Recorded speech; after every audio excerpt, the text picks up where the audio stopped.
자, 시작하겠습니다. 거룩하신 하나님 아버지, 오늘도 함께 모여서 공부하게 하셔서 감사합니다. 이 시간 저희들이 참 읽고 같이 생각해 보는 가운데 하나님의 역사를 좀 더 깊이 이해할 수 있도록 도와주시옵시고, 그래서 저희들이 참 지성인의 목자로서 조금 더 소양을 좀 쌓아갈 수 있도록 도와주시기를 간절히 기도합니다. 성령께서 이 시간 함께 해주십시오. 예수님의 이름으로 기도했습니다. 아멘. 아멘. 아멘. 지난주에 그 역사적 밀수에 대해서 아주 좀 머리 아픈 얘기를 좀 했죠. 역사적 그 예수에 대한 탐구. 그래서 이거 시작은 계몽주의라 그랬죠. 계몽주의가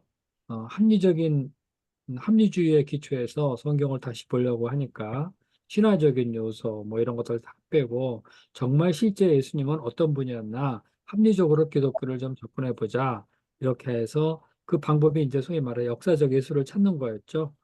그런데 역사적 예수를 찾는 방법이 너무나 어려운 거예요. 예수님에 대한 자료도 별로 없고 기껏 찾을 수 있는 것이 성경이에요. 성경에서도 사복음서를 기초로 해서 역사적 예수님을 찾으려고 하는데 그것으로는 역사적 예수님을 어, 구성할 수 없다. 뭐 그런 얘기를 좀 했어요. 그러니까 사복음서에는 분명히 어, 역사 속에 존재했던 예수님이 나오지만은 그 예수님이 실제적으로 신화 다 빼고 뭐 종교적인 요소 다 빼고 그 예수님을 그대로 그 모습을 구축해 나가는 건 너무 어려운 일이다. 그래서 그런 얘기를 했어요. 그래서 역사적 예수 구성하는 건 되게 좀 어렵다 뭐 그런 얘기였죠. 그죠? 네. 자, 오늘은요, 역사로부터의 후퇴, 그, 불트만 얘기를 좀, 읽어보겠습니다.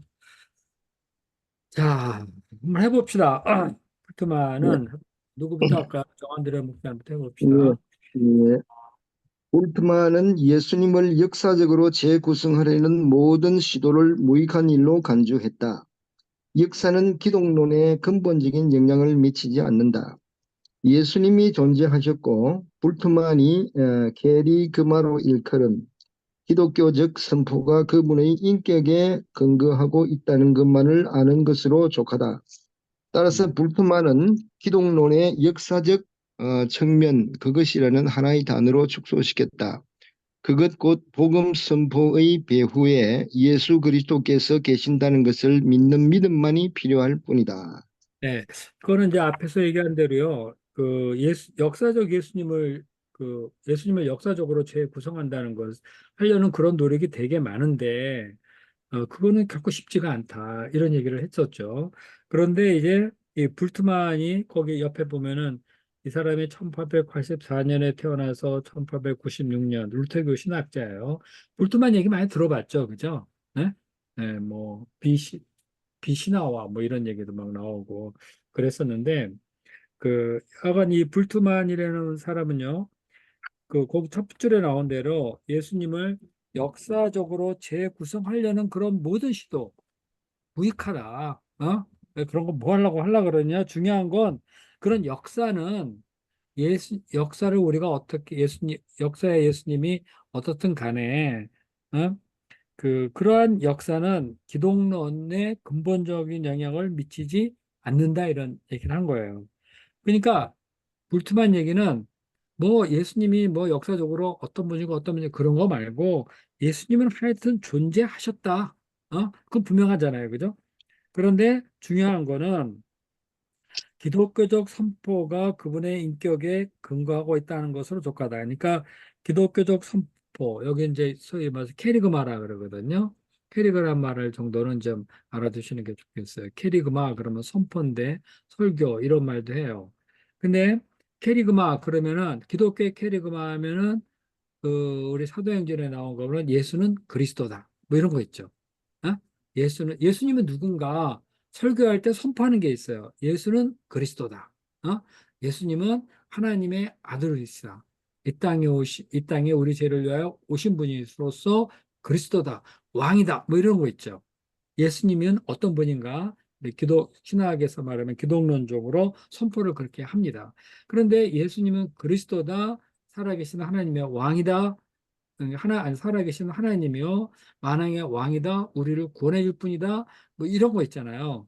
그런 건 다 어디서 나오느냐 하면은 예수님의 인격에 근거하고 있다는 거예요. 그러니까 구약 성경 아니, 저기 그 신약 성경을 보면은 거기 예수님이 어떤 분인가 쫙 나오잖아요. 그죠? 이 예수님이 뭐 바람과 파도를 잔잔케 하고 하나님의 아들이시고 또 뭐 여러 가지가 있잖아요. 그죠?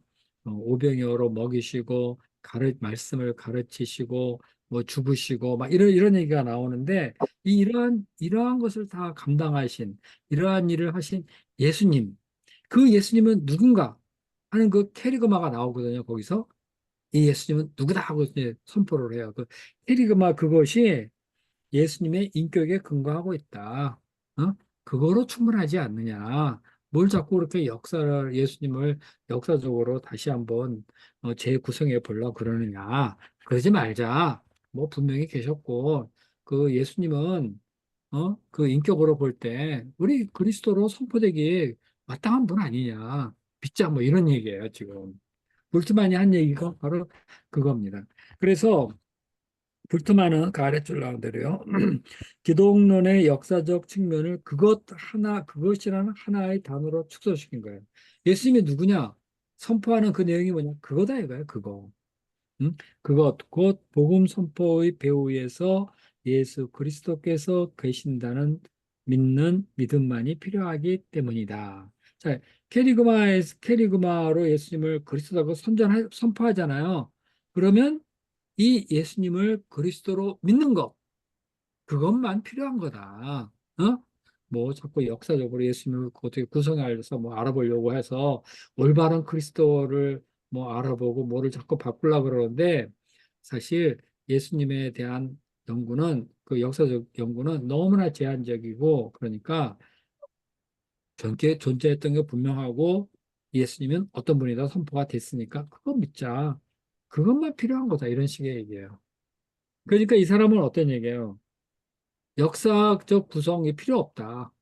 역사 필요 없다. 이런 얘기를 한 거예요. 존재했다는 사실로 충분하다. 그런 겁니다. 지금요. 이해됐죠? 자, 그 다음 불트만은 읽어봅시다. 불트만은 자, 박준호 목사님 읽어보시면 네, 되겠네요. 예. 불투만은 십자가와 부활이 인류의 역사 속에서 일어났다는 점에서 진정한 역사적 현상이지만 그것이 신적 행위라는 사실은 믿음을 통해서만 인식할 수 있다고 믿었다. 음, 십자가와 부활은 심판과 구원이라는 신적 행위로서 캐리그마 안에 하나로 결합되었다. 음, 전달자의 역할을 하는 역사적 현상이 아닌 그런 신적 행위만이 지속적인 의미를 지닌다. 캐리그마는 역사적 사실의 문제가 아닌 청중의 결단의 필요성을 촉구함으로써 종말론적인 순간을 과거로부터 선포가 이루어지는 현재로 옮기는 것에 그 초점이 있다. 음, 예수 그리스도께서는 다른 곳이 아닌 캐리그마 안에서 우리와 만나신다. 음. 불트만은 캐리그마를 통해 예수님의 초자연적이고 실존적인 의미가 전달된다고 생각했다. 네. 그러니까 여기 무슨 말인지 알겠죠? 어, 십자가와 부활은요, 인류 역사 속에서 분명히 일어난 역사적 사건이에요. 역사적 사건인데 이, 이 역사적 사건이지만 그 안에는 예수님이 하나님의 아들이라는 어떤 신적 행위가 포함되어 있다는 거예요. 왜 죽고 부활하셨는가? 그거는 예수님이 하나님의 아들로서 그 하신 그것이 포함되어 있어요. 이 사실을 우리가 어떻게 받아들일 것이냐? 믿음으로 받아들여야 되는데 십자가와 부활을 기초로 해서 기독교의 그 설교자들, 사도들이 선포한 그 캐리그마, 그거는 십자가 부활을 이루신 그 예수님은 이건 신적 행위로 속하는 것으로서 하나님께서 우리를 죄에서 구원하시기 위한 그리스도의 행위다, 이 말이죠. 그러니까 거기 보세요. 신적 행위로만 지속적 의미를 지닌다 이랬고요. 캐리그마는 역사적 사실의 문제가 아닌 청중의 결단의 필요성을 촉구한다 이 말이에요. 자, 예수는 그리스도십니다. 여러분의 죄를 위하여 죽으셨습니다. 그는 다시 오십니다. 심판하십니다. 이런 선포를 하잖아요. 그러면 그 앞에 듣는 청중은 뭐가 필요해요? 이 말씀을 내가 받아들일 것이냐 말 것이냐는 결단이 필요한 거죠. 결단을 촉구하는 거예요. 그래서 자, 그, 예수님이 그리스도시다 하는 이 선포는 사도행전의 사도에서부터 지금까지 그대로 되고 있죠. 그죠? 예수는 그리스도다 그대로 선포하고 있거든요. 그러니까 우리는 예수님을 역사적 예수님 안에서 조사를 해서 만나는 그런 것이 아니라 과거부터 캐리그마 안에서 선포되어진 예수님, 이 캐리그마 안에서 우리는 이 예수님을 만난다는 거예요. 예? 그러니까 우리가 예수님을 어떻게 만나죠? 우리가 실제적으로 어떻게 만났어요? 뭐 우리 성경 공부하고 메시지 듣고 아 그렇구나. 그러니까 예수님은 그리스도네 하고 선포하잖아요. 예수님은 여러분의 그리스도십니다. 했으면 우리는 예수님을 이 캐리그마라고 선포한 그러니까 그리스도라고 선포한 이 캐리그마 안에서 만나는 거예요. 이해가 됐죠? 네. 캐리그마라는 말을 좀 이해만 잘 하면은 이 루돌프 문제는 해결이 됩니다. 그러니까 우리 캐리그마 안에서 만나는 거예요, 예수님은. 예? 그맨 마지막 줄 볼래요? 불트만은 캐리그마를 통해서 예수님의 초역사적이고 실존적 의미가 전달된다. 예수님은 역사 속에 분명히 계셨지만은 그 2000년 전에 또 계셨던 그 예수님은 그 역사를 초월해서 오늘 캐리그마로 우리와 만난다는 거예요. 캐리그마 안에서. 예수님의 실존적 의미가 2000년 전 예수님이 존재했던 그 의미가 무엇인가? 응? 그 예수님은 역사 속에 왔지만 우리의 십자가와 구원을 통해서 우리의 구원을 이루고자 하시고 캐리그마 안에서 그리스도로 선포되신 분이다. 예수님의 존재 의미는 바로 그것이다. 이제 이거예요. 됐죠? 네, 뭐 간단한 겁니다. 자, 캐리그마가 거기 작은 글씨 한번 읽어봅시다. 음성 목차 읽어보실래요? 캐리그마는 하나님의 개념이든 구원자의 개념이든 그 어떤 영원한 개념이나 보편적 진리가 아닌 역사적 사실을 선포한다. 캐리그마는 영원한 개념의 통로도 아니고 역사적 정보의 매개체도 아니다. 결정적인 중요성을 지니는 것은 캐리그마는 그리스의 그것, 곧 선포를 통해 현재가 되는 그분의 지금이 순간을 가리킨다는 것이다. 어이구 어렵. 네. 좀 말이 어렵죠? 나도 좀 읽기 어려운 건데, 이거 문맥을 딱 해서 보면요. 간단한 거예요. 그냥. 캐리그마는, 중요한 것은 그거예요. 캐리그마가 예수 그리스도의 그것을 선포하잖아요. 그죠? 이틀을 선포한단 말이에요. 근데 그 역사적으로 실존했던 그 예수님이 누구냐? 그러니까 예수님의 그것을 선포하는데 그것이 그리스도들 될 수 있죠. 그죠? 예수님에 대해서 우린 그것을 선포하잖아. 뭔가 선포하잖아요. 그것을 통해서 예수님은 과거에 계셨지만 현재 지금 이 순간 우리와 함께 있고 우리 앞에 그 결단을 요구하고 있다는 거예요. 응? 지금 이 순간 캐리그마 속에서 우리는 과거의 예수님을 만나고 있어요. 결단을 해야 돼. 그러니까 그 불트만 얘기는 역사적 예수 구성 그런 거 중요한 거 아니다. 지금 그 캐리그마가 오늘 우리 앞에 어떻게 와 있느냐, 내게 어떤 의미가 있느냐, 바로 그런 얘기에 초점을 두고 있는 거죠. 어떻게 보면 참 속이 시원하고 그냥 머리 아픈 얘기 그냥 싹 정리를 해버려서 음? 속이 좀 시원하죠. 불트만 얘기 들으면 시원해. 잡소리 다 빼고 우리 그렇게 믿잖아. 예수님은 그리스도. 역사 속에 예수님 분명히 믿고. 그 볼트만이 우리의 신앙을 잘 대변하는 것 같아요. 그러나 또 그렇게만 또 간단하게 넘어가는 건 아니잖아. 그럼 계속 읽어봅시다. 따라서 안드레 목자 읽어보셔야 되겠는데요. 예. 따라서 역사적 예수를 재구성하기 위해 캐리그마를 자료로 활용해 그분의 메시아 의식이나 또 내적 삶이나 영웅주의 따위를 내세워 그 배후를 파헤치는 것은 불가능하다. 그것은 더 이상 존재하지 않는 육신을 따르는 그리스도일 뿐이다. 주님으로 선포되신 분은 역사적 예수가 아닌 예수 그리스도이시다. 네, 그러니까 역사적 예수를 재구성하기 위해 예수님은 누군가 이걸 좀 알아야 되겠잖아요. 근데 캐리그마 자료를 사용 예수님은 그리스도다, 하나님의 아들이다, 뭐 메시아다, 그 시대를 구원하기 위해 이 땅에 오신 분이다, 뭐 이런 거 있잖아요. 그 캐리그마 안에 그런 것들이 있거든요. 그러니까 이 캐리그마 안에서 예수님을 생각해 보는 거예요. 그리스도다, 십자가에서 죽으셨다, 근데 부활하셨다, 성경 명령을 주셨다.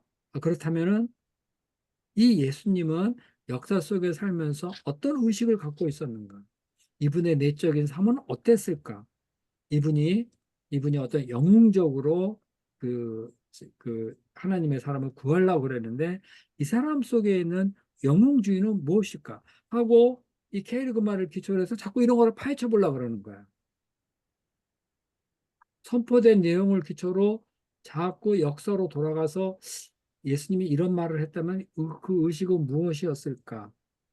예수님이 그 가지고 있던 내적인 삶은 어떤 것이었을까? 자꾸 캐리그마를 통해서 그걸 자꾸 알아보려고 자꾸 해요. 그러면서 자꾸 이제 역사에 존재했던 예수님의 배우를 자꾸 살펴보려고 하는데 그거 불가능하다. 어? 왜 자꾸 그런 식으로 이미 더 이상 존재하지 않는 그 예수님, 육신으로 존재하지 않는 그 예수님을 왜 자꾸 따르려고 그러느냐? 예수님은 없다. 자꾸 예수님을 뭐 선포된 캐리그마 안에서 뭔가를 분석해 하려고 그러지 말아라. 그런 식으로 우리가 우리에게 선포된 주님은 역사적 예수님이 아닌 예수 그리스도다. 이렇게 되는 거예요. 그리스도다 이분은. 그래서 어쩌려고 자꾸 해가지고 왜 그리스도가 됐을까? 그리스도로서의 자질은 무엇이었을까? 언제 그리스도의 의식을 갖게 되었을까? 뭐 이런 식으로 자꾸 생각하면서 신약 성경에 그 복음서 있죠. 이런 거를 자꾸 분석을 해보고 역사적 예수님을 구성해 보려고 하는데 그거 안 된다. 응? 중요한 건 예수님은 그리스도라는 것이다. 이제 요 얘기 됐어요. 자, 그 다음에 또 봅시다. 박준호 목장 읽을 차례요. 역사를 과격하게 배격한 이런 세상은 많은 사람을 놀라게 했다. 만일 그 말대로라면 어떻게 기독론이 예수 그리스도의 인격과 사역에 근거한다고 확신할 수 있겠는가? 음, 예수님에 관한 역사가 부적절하다면 기독론을 점검할 수 있는 사람이 누가 있겠는가? 신약 성경과 교리 연구에 종사하는 많은 학자들에게 불트만은 심각한 역사적 문제를 해결하려 하지 않고 마치 보르디우스의 매듭을 그냥 잘라버리듯 손쉬운 해결책을 찾는 것처럼 보였다. 불트만에게 역사적인 예수에 관해 알 수 있고 또 알도록 요구할 수 있는 것은 단지 그분이 존재했었다는 사실 하나뿐이었다. 신약 성경학자 게르하르트 에벨링은 역사적 예수의 인격이 기독론의 근간이라고 생각했다. 그는 만일 어떤 기독론이 역사적 예수의 의미를 그릇 해석했다면 그 기독론은 폐기 처분될 것이라고 주장했다. 이런 점에서 에벨링은 다음 항의 주제인 역사적 예수에 관한 새로운 탐구의 저변에 깔린 우리의 목소리를 대변하고 있다고 할 수 있다. 네. 그러니까 불트만은 그 역사를 아주 그야말로 과격하게 배격을 해버린 거죠. 그죠? 너무 그러지 마라. 선포된 예수님이 중요하다. 예수님이 계신 게 분명하고, 그리고 옛날부터 지금까지 그렇게 선포되어 온 그 예수님이 중요한 거지. 믿을 거냐, 말 거냐, 이거를 결정해라. 이런 식으로 하는데, 그건 너무 좀 과격하다. 사실 예수님이 누군가, 기독론에 대해서, 그러니까 올바른 기독론이 정립되려면은 예수님은 원래 누구셨고, 또 어떻게 왜 이 땅에 오셨고, 어떤 삶을 사셨고, 그리고 제자를 부르시고 사람들에게 어떤 설교를 하시고, 그리고 예수님이 왜 핍박을 받으셨고 하는 그런 얘기가 쫙 역사 속에 그 예수님이 이해되어질 때 비로소 기독론이 확립되잖아요. 그죠? 그래서 이 예수님의 낮아지심의 예수님, 우리가 막 그런 얘기 하잖아요. 높아지신 예수님이 그런 얘기 하잖아요. 그죠? 그런 것들을 합서 우리가 좀 더 예수님을 깊이 이해하게 되고 예수님을 좀 더 인격적으로 만나고 그것을 통해서 그리스도 되신 예수님을 좀 더 깊이 영접하고 믿고 이제 나갈 수 있는 거 아니에요. 그런데 볼트만은 역사적인 그 기독 역사 속에서 예수님과 인격과 사역 있잖아요. 그런 거를 샥 다 빼버리면 어떻게 기독론이 형성되겠느냐 한 거죠. 그러니까 불트만은 너무 단순하게 역사를 배격했다. 그런 식으로는 안 된다. 그래서 이제 불트만은 거기 중간 다섯 번째 줄 보면은 불트만의 이런 심각한 역사적 문제를 해결하지고 하지 않고 역사적 문제가 좀 복잡하긴 하지만 이걸 해결하지 않고 그냥 보르디우스의 매듭을 그냥 잘라버려도 손쉬운 해결책을 하는 것처럼 보인다 이런 얘기인데 이 고르디우스 매듭이 뭔 줄 알아요? 에? 아니요. 몰라? 아 저거 있잖아 왜 그 전설에 나오죠. 전설에 나오나? 아주 복잡하게 엉킨 그 실 있잖아요. 끈. 이거를 푼 자에게는 내가 세계를 정복할 수 있는, 그 힘을 주겠다. 뭐 그런 거 있었잖아. 근데 아무도 그걸 못 풀었어. 근데 알렉산더가 가가지고 칼로 팍 쳐가지고 다 아, 끊어버렸거든. 풀어버렸어. 알렉산더 얘기. 네, 네. 그죠? 네, 고르디우스 예, 매듭이 알렉산더 그거예요. 얘기사 기억나요? 네. 네, 알렉산더 그래가지고 알렉산더가 세계를 정복하는 왕이 됐다 뭐 이거하고 연결시키거든요. 그러니까 우리가 이렇게 보면은 실제적으로 문제 해결이 너무나 어려워서 시험 분석하고 막 해결하려고 그러는데 어떤 사람은 탁 쳐가지고 끊어버려가지고 해결해 버리는 분들이 있거든요. 그 이제 보르디우스 매듭을 한 칼에 잘라버리는 것 같은. 그러니까 이게 볼트만이 그런 거죠. 역사적 이 예수님을 구성하는 게 너무 복잡하거든요. 누가 이걸 할 수 있겠어요. 근데 볼트만이 그냥 칼을 들어서 그따고 한번 팍 잘라가지고 그게 무슨 소용이야. 뭐 풀 거 뭐 있어 하면서 선포된 예수님이 누구냐 이게 중요하지. 이런 식으로 갔다는 거죠. 음? 그래가지고는 안 된다 이 말이에요. 지금 에벨링의 얘기는 올바른 기독론은 예수님의 역사적 예수님의 인격을 근거로 해서 이루어지는 거다. 응? 그러면서 이제 문제를 제기한 거죠. 자, 그래서 역사적 예수에 관한 새로운 탐구, 요거에 대해서 이제 한번 좀 읽어봅시다. 그러니까 이게 그런 거예요. 항상 학문이라는 것이 정반합 들어가잖아요. 역사적 예수 하면, 이렇게 뭐가 필요해. 다 내가지고 그냥 칼 쳐서 줄을 끊어버리고, 그런 거 하면 또 합의. 그래가지고 되겠느냐. 어려운 것도 좀 해야지 하면서 이게 합의 나오고, 합의 나오면 그게 합의 다시 정의되잖아. 거기에 대한 반이 나와가지고 또 그걸 치고, 그 다음에 다시 정반합 나가는 거 아니에요. 변증법적으로. 지금 그런 과정들이에요. 신학이 그런 게 되게 많고, 신학뿐만 아니라 철학도 그런 게 되게 많죠. 그죠? 과학도 그렇고. 자, 에벨링 얘기부터 한번 더 봅시다. 역사적 예수에 관한 새로운 탐구. 에벨링은 볼트만의 기독론이 안고 있는 근본적인 결함을 지적했다. 역사에 비춰보면 그것은 탐구, 아마도 검증은 너무 강한 의미를 지닌 용어일 것이다. 탐구의 길을 원천 봉쇄한 것이나 다름이 없다. 기독론이 오류에 근거할 수도 있지 않을까? 예수님의 설교로부터 예수님에 관한 설교로 전환하는 것이 정당한 일이라고 어떻게 확신할 수 있단 말인가? 에벨링은 에른스트 케제만과 비슷한 비판을 전개했지만 순수한 역사적인 관점보다는 신학적 관심을 더 중시했다.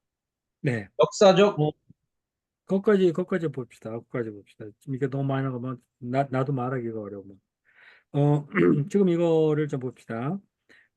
거기 어디서 보냐면은 위에서 세 번째 줄. 예수 끝에 예수님의 설교로부터 예수님에 관한 설교로 전환하는 것이 정당한 일이라고 어떻게 확신할 수 있는가? 예수님의 설교를 여차여차 했단 말이에요. 여차여차 했어요. 가령 산상수훈 얘기를 쭉 하셨어요. 그러면 예수님의 이 설교로부터 우리는 그런 이 말을 하신 예수님은 어떤 분이시다. 하고 예수님에 관한 설교를 하게 되는 거야. 예수님의 설교에 귀를 기울이기보다도 이 설교를 한 예수님은 어떤 분이실까 하고 설교 내용이 전환이 돼버려. 그러니까 그, 그, 그 뭐지? 온유한 자가 복이 있다. 뭐 땅을 얻을 것이다. 이랬잖아요. 그러면 그 말 자체를 가지고 생각을 하기보다도 이 말을 하신 예수님은 어떤 분이실까 하고 이렇게 하게 된다면 어떻게 되는 거죠? 그 좀 정당한 일일까? 뭐 두 개 다 생각을 해보긴 해봐야 돼. 그런데 저 에른스트 케제만과 비슷한 비판을 전개했는데 에벨링은요 순수한 역사적 관심보다는 신학적 관심에 더 중시 여긴 거야. 그러니까 역사적으로 예수님이 이러이러한 설교를 하고 이러이러한 사건을 만드셨는데 그 예수님으로부터 직접 오는 그 사건으로부터 직접 오는 그 어떤 메시지 교훈을 받기보다도 이 예수님은 어떤 분이신가 하면서 왜 그런 말을 했는가 하고 신학적 관심에 초점을 맞춘 거죠. 그러니까 이 말은 다시 말해서 역사적 예수에 관한 탐구를 하지 말라는 말은 아니야. 어? 역사적 예수를 탐구해서 그것으로부터 예수님은 어떤 분인가, 예수님은 왜 그런 말을 했는가, 신학적 관심을 가지자 하는 얘기예요. 그러니까 두 개는 다 있어. 역사적 탐구도 하고 예수님이 어떤 분인가 신학적 연구를 다 해야 되는데 신학적 연구를 역사적 예수에 근거를 하게 되는 거예요. 무슨 말인지 알겠죠? 네. 어, 그러니까 그 에른스트 케제만 얘기요. 에른스트 케제만은 이 사람이 불투만 제자예요. 네? 네. 이제 자기 이게 불투만 제자고요. 이 사람이 불투만의 지도하에서 그 논문을 썼던가 그래요. 불투만 제자야 이 사람이. 근데 이제 이 사람이 이제 자기 이 불투만 학파예요. 근데 이제 자기 스승에 대해서 좀 비판을 한 거죠 이렇게. 자, 어, 그,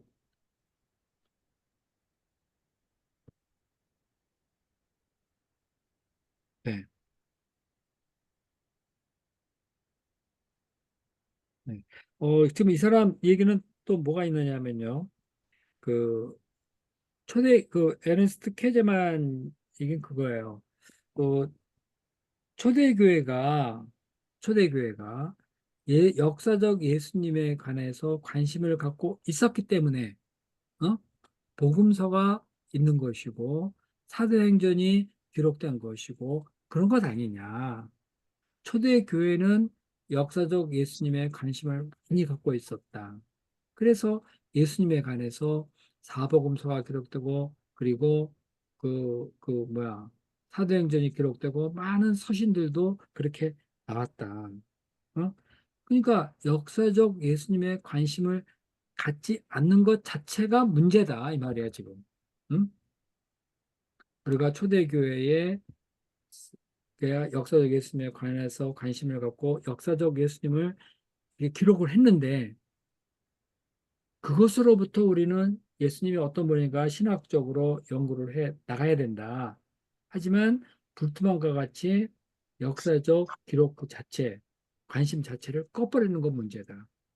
초대교회도 역사적 예수에 관심이 있었기 때문에 기록하지 않았느냐. 이런 얘기죠. 자, 박경서 목사 읽어볼래요? 이해가 됩니까? 너무 어려워요, 어렵게 읽는 거 어려워. 아닌가? 저 그래서 챗 GPT로 물어봤어요. 음, 음. 불투만의 역사적 예수의 관점에 대해서 정리해 주시오. 지금 보고 그래서, 있습니다. 그래서 뭐라 이게, 그래? 예? 그래서 일단 뭐라 이제 그래? 불투만의 탈신화와 음, 탈신화와 그리고 역사적 예수와 신앙의 그리스를 구분하였다. 음, 그리고 음, 신앙의 초점,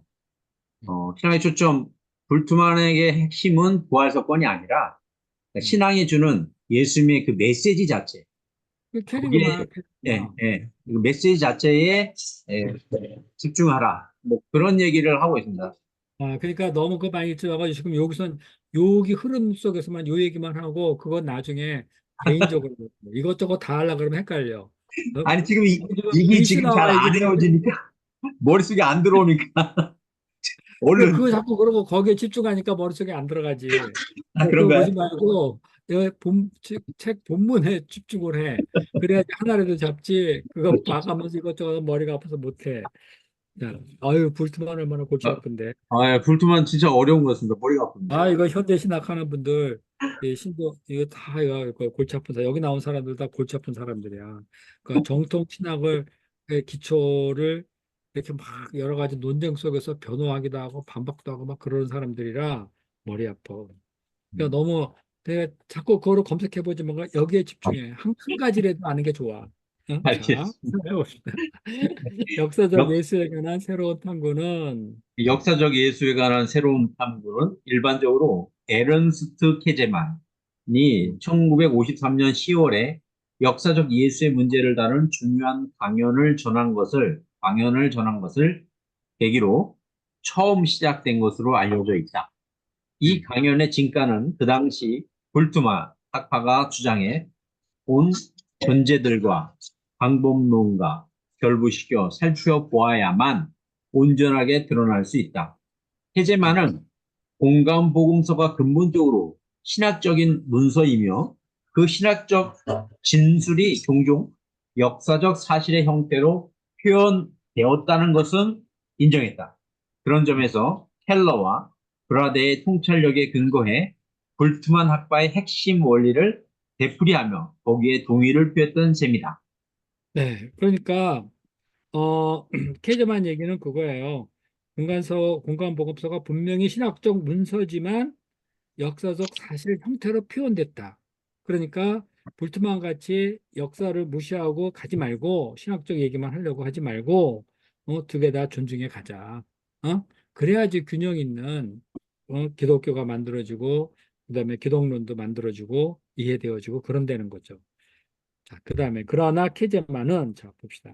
또 그러나 그러나 캐제만은 케제만 음, 네, 저기 안드레 목자님이 목사님이네. 저 안드레. 예. 예. 그러나 케제만은 즉시 의미심장한 방식으로 그런 주장들의 단서를 달기 시작했다. 복음서 저자들은 분명한 신학적 의도에도 불구하고 자신들이 나사렛 예수에 관한 역사적 정보를 다루고 있으며 그런 역사적 정보를 공관복음서의 본문을 통해 표현하고 구체화하고 있다고 확신했다. 간단하게 말해 복음서는 캐리그마와 역사적 일화를 모두 포함하고 있다. 네, 이제 이게 이제까지 말한 거죠. 복음서는 캐리그마와 역사적 일화를 다 포함하고 있다는 거예요. 그래서 복음서 보면은 예수님은 그리스도라고도 얘기하죠, 그죠? 주는 그리스도, 얘기하고 당신은 살아계신 하나님의 아들입니다. 뭐 그런 얘기도 하고 막 그러죠. 응? 그 인류의 스승으로서 또 왕으로서 이런 얘기가 쭉 나와요. 그것이 역사적 일화와 엉켜가면서 이제 나타나는 것들이죠. 자, 그 다음에 봅시다. 케제만의 이러한 통찰력을 근거로. 이건 뭐 대단한 통찰은 아닌 것 같은데, 뭐 하여튼 이런 통찰력을 근거로 얘기하고 있어요. 자, 읽어봅시다. 캐제만은 이런 통찰력을 근거로 예수님의 설교와 예수님에 관한 설교의 연속성을 탐구해야 할 필요성을 지적했다.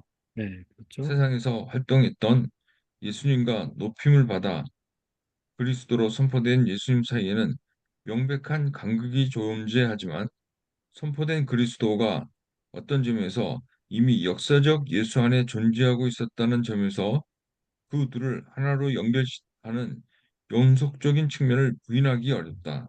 네, 물론 케제만의 의도는 캐리그마의 역사적 합법성을 부여하기 위해 역사적 예수에 관한 새로운 탐구를 시작해야 한다는 것이 아니었다.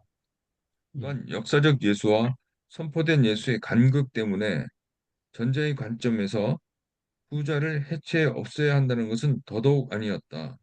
음, 캐지만은 단지 나사렛 예수의 행위와 설교에 역사적 근거를 두고 있는 높임 받으신 그리스도와 세상에서 활동했던 예수님이 서로 동일하다는 신학적 주장을 제기했을 뿐이다. 음. 그는 그런 신학적 주장이 예수에 관한 캐리그마가 예수의 사역이라는 껍데기 안에 배아의 형태로 포함되어 있었다는 역사적 증거에 의존하고 있다고 강조했다. 캐리그마가 역사적 요소를 내포하고 있기 때문에 역사의 예수와 신앙의 그리스도 사이의 관계를 탐구하는 것은 매우 적절하고 필요한 일이다. 네, 이거는 뭐 이제 우리가 이제 이제까지 얘기했던 거에 또 다른 그 이야기예요. 그냥 같은 내용의 이야기입니다. 아래에서 그냥 위에서 첫 번째, 두 번째 줄 보면은 세계 케제만은 이런 통찰력을 근거로 예수님의 설교와 예수님에 관한 설교의 영속성을 탐구할 필요성 이런 얘기했잖아요. 예수님의 설교 그건 뭐예요? 그 바로 윗줄에 나온 역사적 일화죠. 예수님이 어떻게 어떤 상황에서 어떤 설교를 했다. 그런데 예수님에 관한 설교 요거는 뭐죠? 그 바로 윗줄에는 역사적 일화고 앞에는 캐리그마죠. 그죠? 그러니까 역사적 일화는 그러니까 예수님의 설교는 역사적 일화가 되죠. 그죠? 그런데 그런 설교를 하시는 예수님은 누구신가 하는 것은 어때요? 예수님의 예수님의 누구신가 할 때 그거는 예수님에 관한 설교가 되죠. 예수님은 그리스도다. 그건 캐리그마가 되는 거예요. 그죠? 요거의 연속성을 좀 연구하자. 어? 다 뭐 이것 잘라내고 저것 잘라내고 그러지 말자. 아래에서 네 번째 줄 보세요. 케제마는 단지 나사렛 예수의 행위와 설교의 역사적 근거를 두고 높임 받으신 그리스도와 응? 자, 이렇게 설교 속에서 역사적 근거를 두고 이제 예수님이 그리스도 높이심을 받았어요. 그런데 이 예수님, 이 그리스도와 실제 세상에서 활동했던 예수님은 동일한 분이시다. 어? 동일하다는 주장을 제기했을 뿐인 거예요. 자, 다시 보세요. 높임을 받은 그리스도라 그랬죠. 그죠? 그 옆에 보면은 세상에서 활동했던 예수님이라 그랬죠. 그러니까 세상에 일단 활동했던 예수님은 높임 받을 때 뭐죠? 그리스도죠. 그죠? 그러니까 이게 그리스도와 예수님 이렇게 대조해서 얘기를 했는데 예수님은 세상에서 활동했던 분. 세상에서 활동한 이 예수님이 누구신가? 그 캐리그마로 선포되어진다면 그리스도. 이런 얘기예요. 서로 연관성이 있다. 이런 얘기를 하는 거예요. 그리고 껍데기 안에 그맨 아랫줄이요. 예수에 관한 캐리그마가 역사 예수의 사역이라는 껍데기 안에 배아의 형태로 포함돼. 예수님이 사역을 막 해요.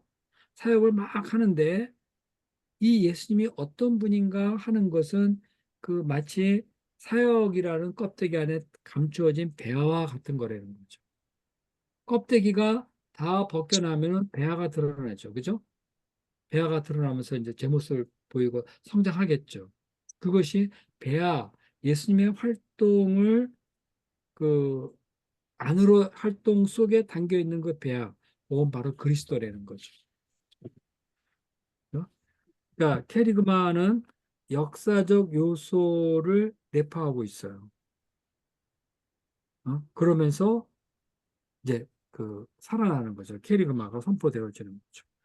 역사적, 그 다시 나오죠. 그게 역사적 예수와 신앙의 그리스도 이렇게 되어 있어요. 그러니까 역사의 그리스도라고 그러지 않고 역사의 예수.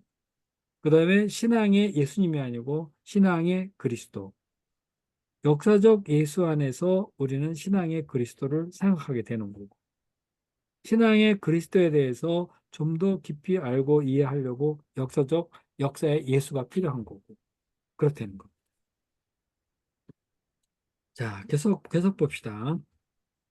역사적 예수에 관한 새로운 탐구가 점선 목적을 차려가. 예. 역사적 예수에 관한 새로운 탐구가 19세기의 신빙성 없는 탐구와 질적으로 다르다는 것은 분명하다. 페제만의 주장은 역사의 예수와 신앙의 그리스도 사이에 간극이 존재한다고 해서 후자가 전자에 근거하거나 기초하지 않는 전혀 별개의 것으로 생각해서는 안 된다는 인식을 토대로 한다. 오히려 헤리그만은 나사렛 예수의 행위와 설교 안에서 발견되기 때문에 예수의 설교와 예수의 가난 설교 사이에는 연속성이 존재합니다. 옛 탐구는 역사적 예수와 신앙의 그리스도 사이에는 명백한 간극이 존재하기 때문에 후자는 허구일 가능성이 있다면서 객관적인 역사적 조사를 통한 재구성의 필요성을 강조했지만 헤제만은 그런 식의 재구성은 필요하지도 가능하지도 않다고 주장했다. 네, 예탄구는 아까 말한 대로 합리주의에 기초해서 역사적 예수님을 알아보려고 하는 거죠. 그러다 보니까 합리적으로 생각해 보는 그 예수님, 그래서 역사를 뒤져서 한번 연구해 본 예수님과 기독교가 말하는 그 캐리그마, 예수는 그리스도 하는 것이 이게 어떻게 부활이 가능하고 물 위로 걸어가는 게 가능해? 뭐 이렇게 되면 어떻게 되죠? 예탄구 그 역사적 예수와 신앙의 그리스도 사이에는 아주 간극이 분명히 존재하죠. 그죠? 그래서 신앙의 그리스도는 이 역사적 탐구를 막 합리적으로 해보려고 하면은 신앙의 그리스도는 허구일 가능성이 있게 되는 거예요. 어? 그래서 객관적인 역사 조사를 통한 재구성의 필요성을 강조하려고 합니다. 그리스도라면 역사적으로 증거가 돼야 되는데 합리적으로 이해가 돼야 되는데 막 이런 식으로 떠들지만은 캐지만은 그런 재구성은 필요하지도 않고 가능하지도 않다. 이런 거 보면은 또 불트만하고 비슷하죠, 그렇죠? 그런 거 필요 없다, 가능하지도 않다. 그러나 역사 속에서 역사와 연계해서 그리스도를 그 캐리그마를 이해하려는 점에서 예탄과는 분명히 구별이 되고 또 불트만과도 조금 분투만과는 달리 좀 진일보되어진 그런 면이 있죠. 자, 이런 주장의 중요성이 잘 봅시다. 좀 말씀. 저 네, 이런 안드레 목사님. 어디 몇 페이지? 여기 찾았습니다. 이런 주장의 중요성이 점차 분명하게 인식되기 시작하면서 캐리그마의 역사적 근거를 찾기 위한 탐구에 강렬한 관심이 쏠리게 되었다. 특별히 흥미로운 네 가지 입장을 간단히 소개하면 다음과 같다. 네, 그러니까 케제만의 주장을 사람이 상당히 중요하다고 받아들였죠. 그래서 캐리그마의 역사적 근거를 찾기 위한 탐구가 아주 상당한 관심을 불러일으켰어요. 자, 그래서 네 가지 흥미로운 네 가지 입장 간단하게 소개해 본다 그랬는데 한번 봅시다. 이거 주영 사모님 듣고 계시나 지금? 예, 잘 들으세요. 자, 머리가 좀 아픈 부분이라 자, 잘 하시기 바랍니다. 안경선 목사님도 박준호 목사님, 저 안드레 목사님 이런 거 읽어보는 건 아마 또 처음이지 않을까 근데 이런 생각이 들어요. 아, 처음 음, 봤는데, 근데 이제 이해는 할 만해요. 이해는 음, 하고, 야, 근데 참, 저희가 참 성경 공부를 통해서 음. 이런, 이런 거 생각 안 하고 성경 공부한 게 참, 먼저 성경 공부를 한 게 참 다행이라고 생각이 들어요. 그럼 그러니까 성경을 통해서 성경 공부 많이 하고 예수님께 신앙 고백하고 자꾸 믿음이 생긴 다음에 신학 공부를 해야지. 신학 공부 먼저 하고 막 성경도 모르고 하면은 사람이 뭐 그냥 이상해지는 거야. 예수도 만나지 못하고 헷갈리기만 하고. 그러니까 신앙이 어설픈 사람이 신학교 들어가가지고 신앙을 잃어버린다는 얘기가 그건 거예요. 근데 우리는 신앙생활 그동안에 오래 했잖아요. 그래서 예수님을 인격적으로 너무나 분명히 만나 있고 또 캐리그마가 내려있으면 그리스도시고 다리우실 분이고 이걸 너무나 확신하고 있기 때문에 이런 사람들이 이런 얘기해도 그런 얘기가 있었구나 하면서 오히려 우리는 그런 거 있었구나 하고 보충해서 더 체질이 강해지는 거지. 우리 신앙의 체질이. 응? 그리고 이런 건 참고로 이제 불두만은 음, 목회를 하던 신학자인 것 같아요. 음. 이런 사람들 다 어디 교회가 다니면서 다 설교도 하고 많이 그래. 응? 아이고 뭐 부흥사인 것 슐라이어 막 같아요. 이런 사람들은 자유주의 신학에 괴수다 뭐 이렇게까지 막 나쁜 말 하지만은 이 슐라이르마가 그 당시 설교를 할 때 교회 문이 튀어졌어요. 그냥 사람이 못 들어가서 그냥 교회 바깥에까지 그 길게 사람이 모여서 그 얘기를 음. 들었어요. 너무나 설교를 잘하는 거야.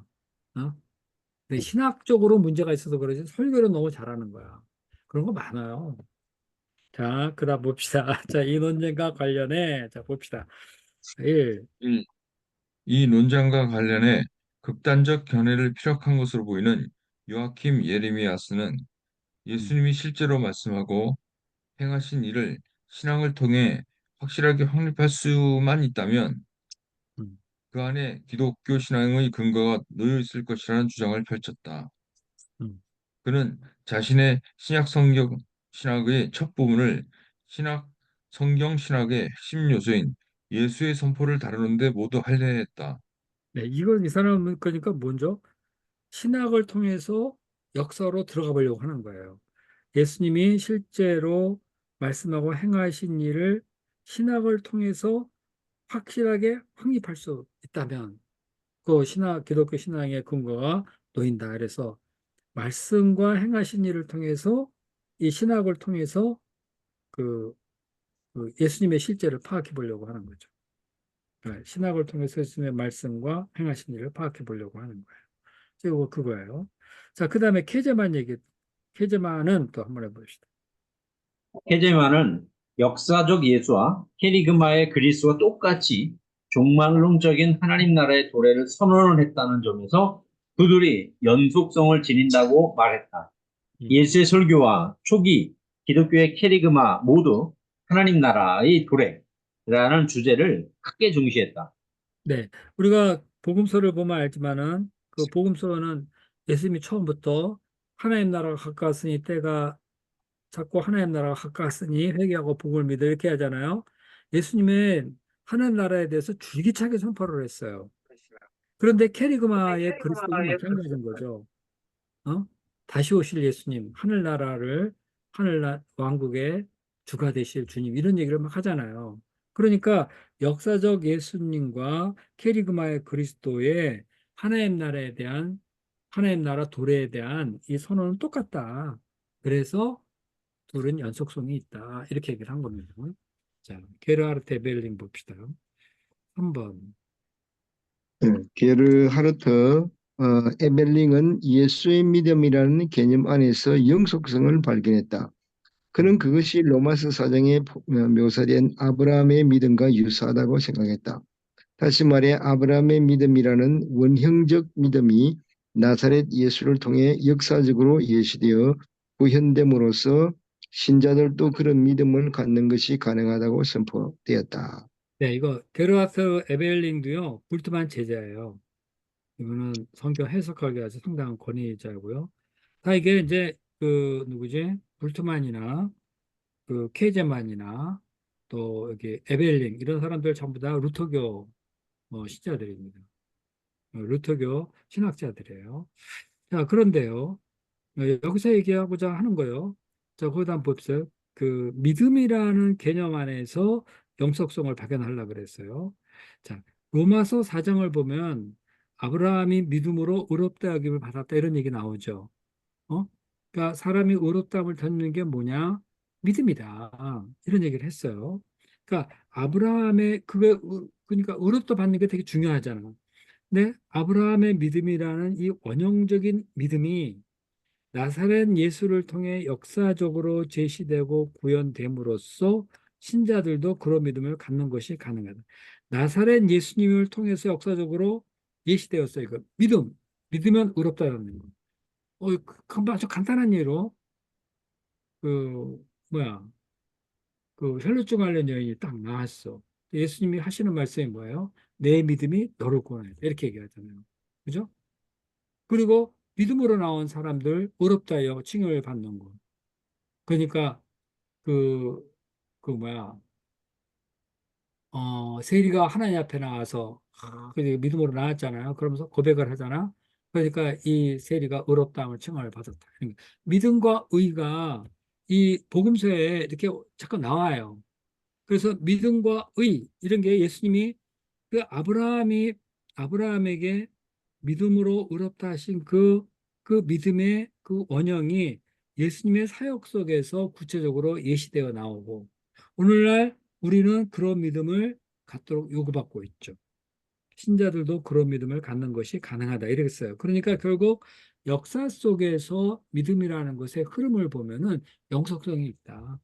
아브라함, 예수님, 신자 이렇게 그래야 되나 영속성 얘기하는 거예요. 지금 이건요. 관계가 있다. 역사와 예수님을 믿는 것과 그리스도 대신 믿고 구원받는 것 관계가 있다. 자, 4번. 그런가요? 예. 네, 킬서 보름캄. 4번. 누구? 네, 방금 어느 분이 읽으셨죠? 제가 맞습니까? 네 목자가 할 차례예요. 네. 예, 예. 퀀트 보른감은 예수의 사역을 통해 명백히 드러난 권위를 특별히 강조했다. 예수 안에서 하나님의 현실이 나타나 인간을 향해 근본적인 결정을 내리라고 요구한다.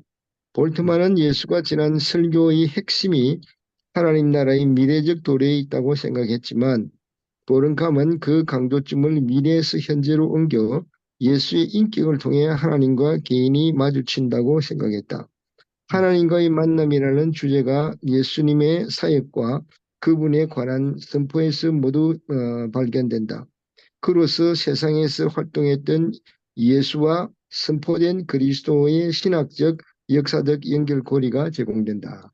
네, 여기 이제 훑어 보름하며 이 사람은 강조점이 뭐 불트만은 뭐 하나님 나라 미래에 대해서 그 선포한 것이 예수님 설교의 핵심이다.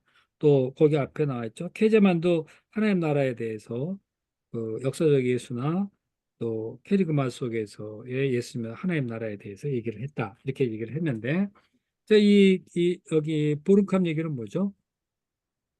미래에서 현재로 그러니까 장차 오실 예수님을 얘기하고 있었는데 다른 사람들은 그 하나님 나라에 관한 그 미래를 현재로 현재로 옮겨온 거예요. 그래서 각 개인이 이 미래에 재림하실 그 예수님을 역사적 예수님 안에서 만나는 거예요.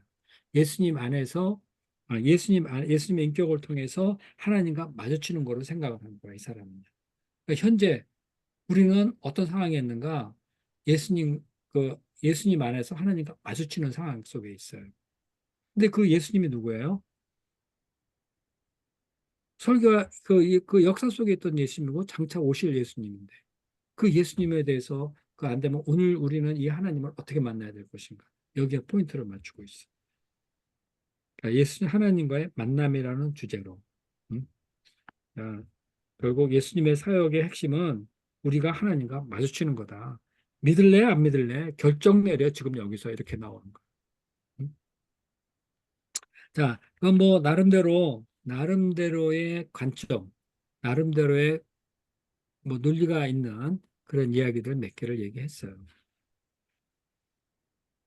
근데 사실은 이제 그 복음서를 보면은 그 도마가 이제 예수님한테 하나님을 보여달라 그러지 않습니까? 그때 이제 그 예수님께서 네가 이렇게 오랫동안 나와 함께 있었을 때 아직 아버지를 모르는 어떻게 보여달라 하느냐. 나를 본 자는 아버지를 보았거늘 어찌하여 아버지를 보이라 하느냐. 이렇게 말씀하셨잖아요. 그러니까 이제 너무 역사적 예수 또 뭐 이렇게 이걸 어떻게 이제 그 연결시켜야 하는가. 그 이제 신학자들이 하는 이야기를 보면은 이제 이분들이 천국관이 어떠한가, 이분들이 부활과 영생에 대한 사상이 어떠한가, 이분들은 천국과 지옥을 믿는가, 이런 여러 가지 그 생각들이 들어요. 그래서 물론 이제 학문적인 측면에서 학자니까 이런저런 얘기를 할 수 있는데, 그러나 우리가 이제 그 이런 어떤 신앙적인 측면에서도 뭐 정의를 설정해 놓고 참 이분들의 그 생각을 한번 그 짚어보는 것이 좋겠다 이런 생각이 듭니다. 네. 이 사람 다 예수님 믿죠. 예수님 그리스도로 고백하고 또 다시 오실 것도 믿고 그러죠. 다만 신학적 논쟁들 속에서 이것을 어떻게 해석하느냐 그런 차이들이 좀 있는 거예요. 네, 그 다음 계속 보겠습니다. 이러한 역사적 예수에 관한 새로운 탐구는 처럼 역사적 예수에 관한 새로운 탐구는 역사적 예수와 신앙의 그리스도가 서로 연속성을 지닌다고 강조한다. 음, 옛 탐구는 그리스도에 관한 신약 성경의 증언을 폄하하려는 목적을 지녔지만 새 탐구는 예수의 설교와 예수에 관한 교회의 설교 사이에 영속성을 강조함으로써 그것을 더욱 공고히 했다. 그 후로 이 분야에서 다른 발전들이 이루어졌다. 지난 20년 동안에는 예수님과 그분이 활동했던 1세기 유대적 환경과의 관계를 탐구하는 데 특별한 관심이 집중되었다. 게자 베르메스와 샌더스와 같은 영미 저술가들과 특별히 관련된 이런 발전은 예수님의 유대적 배경에 관한 관심을 새롭게 불러일으켰고 기독론과 연관된 역사의 중요성을 강조했다. 최소한 현재로서는 기독론에서 역사가 차지하는 중요성을 평가절하했던 불트만의 접근 방식은 더 이상 신빙성이 없는 것으로 널리 간주되고 있다. 그러면 이번에는 이번 사례 연구의 결론에 해당하는 제3의 탐구를 잠시 살펴보기로 하자. 네, 제3의 탐구 그랬는데요.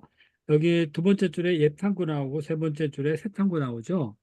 옛 탐구라는 거는 처음에 얘기한 대로 합리주의의 기초에서 어떤 그 예수님의 신적인 요소 이런 것들을 일단 다 배제하고 합리적으로 알아보자 해서 합리적으로 알아보려니까 결국 역사의 예수님이 실제 어떤 분이었는가를 탐구해 나갔죠. 그러다 보니까 그 복음서 이런 거는 예수님에 관한 신학적 구성을 한 거거든요. 그 자연히 어떻게 되죠? 복음서가 폄하되는 거죠.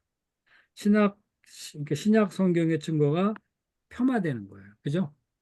네, 그건 너무 신학적으로 구성되어 있다. 이거 신학적인 거, 이런 거, 뭐, 신화적인 거 다 빼고, 그대로 예수님을 알아보자 하다 보니까, 이 신약 성경의 그 본문이 이건 좀 그래. 그러면서 이제 좀 제쳐지는 거죠. 이렇게 높아서 위치에서 내려오는 거, 폄하되는 거죠. 근데 새 탐구는 뭐예요? 그러지 말자. 예수의 설교가, 설교와 예수님에 관한 설교, 그러니까 예수님이 역사 속에서 어떤 설교를 했는가, 예수님에 관한 설교를 교회는 어떻게 했는가. 그 역사와 실제 캐리그마 사이에 연관성이 있다. 그걸 강조한 거죠. 그죠? 네. 그런데 이제 이것과 달리 제3의 연구가 이제 나타나기 시작한 거예요. 그 제3의 탐구 좀 보겠습니다. 1960년대 새로운 탐구가 무너지기 시작하면서 좀 해봅시다. 1960년대에 새로운 탐구가 전반적으로 무너지기 시작하면서 역사적 새 예술을 탐구는, 새로운 탐구는 조금 아까 말한 새 탐구예요. 예, 역사적 예술을 재평가하기 위한 일련의 노력이 이루어졌다. 제3의 탐구라는 용어는 이런 노력들을 가리키는 의미로 종종 사용되었다. 이 용어로 지칭되는 학자들과 저서들이 그런 식으로 함께 뭉뚱그려 일컬어질 만한 공통점이 충분하지 않다며 이 용어 자체를 의문시하는 저술가들이 적지 않다. 예를 들어서 이런 노력을 기울이는 저술가들 가운데는 자신들의 이론을 전개할 때 신학성경 이외의 자료, 특히 곱트버로 기록된 도마복음서를 활용하는 사람들이 있었고, 또 신학성경, 특히 공간복음서만을 자료로 사용하는 사람들도 있다. 이런 차이에도 불구하고 이 용어는 일반적으로 인정을 받고 있기 때문에 여기에서 그대로 사용하는 것이 적절하다고 생각된다. 네, 그 제3의 탐구, 그러니까 예탐구와 새탐구 이런 것이 있는데 그것이 온전하게 문제를 해결해 주는 건 아니다. 그러니까 그런 식으로 말고 좀 다른 식으로 탐구해 보자 해서 이제 그 제3의 탐구다 이렇게 얘기를 했어요. 그런데 그 방법 중에 뭐가 있느냐면은 예를 들어서 역사적 예수님을 알아본다고 하면서 정경에 포함되어 있지 않은 도마복음서, 그런 거를 가지고 와가지고 예수님은 이랬었구나 하면서 무언가를 얘기하려고 하는 사람이 있어요. 그러니까 정경 이외의 자료를 가져와서 하는 거. 그런가 하면은 어떤 사람은 공간 복음서만 자료로 역사적 예수님을 구성하는데 자료를 사용하는 사람도 있다. 이렇게 된 거죠. 그래서 이러한 것들을 소위 말해서 뭐 제3의 탐구 뭐 그런 식으로 지금 얘기를 해주고 있는 거예요. 그 도마 복음서를 활용하는 거 있잖아요. 유튜브 보면은 도마 복음 강연 하는 거 나타나도 들어보기도 했고 그랬는데 이 도마복음을 가지고 잃어버린 복음서다에서 성경에 자꾸 집어넣으려고 그러는 그런 사람들이 있잖아요. 그죠? 그래서 도마복음 그 신학자들도 많이 연구해야 돼요, 당연히. 그런데 이제 잘 모르는 사람이 아, 이거 도마복음도 그 마태, 마가, 누가, 요한, 도마 이렇게 해서 포함시켜야 된다. 막 그렇게 주장을 하는 사람이 있는데 도마복음은 정경에 포함이 안 됐잖아요. 그죠? 그러니까 이거에 대해서 우리가 분명히 알아야 되는데 정경이 무엇인가?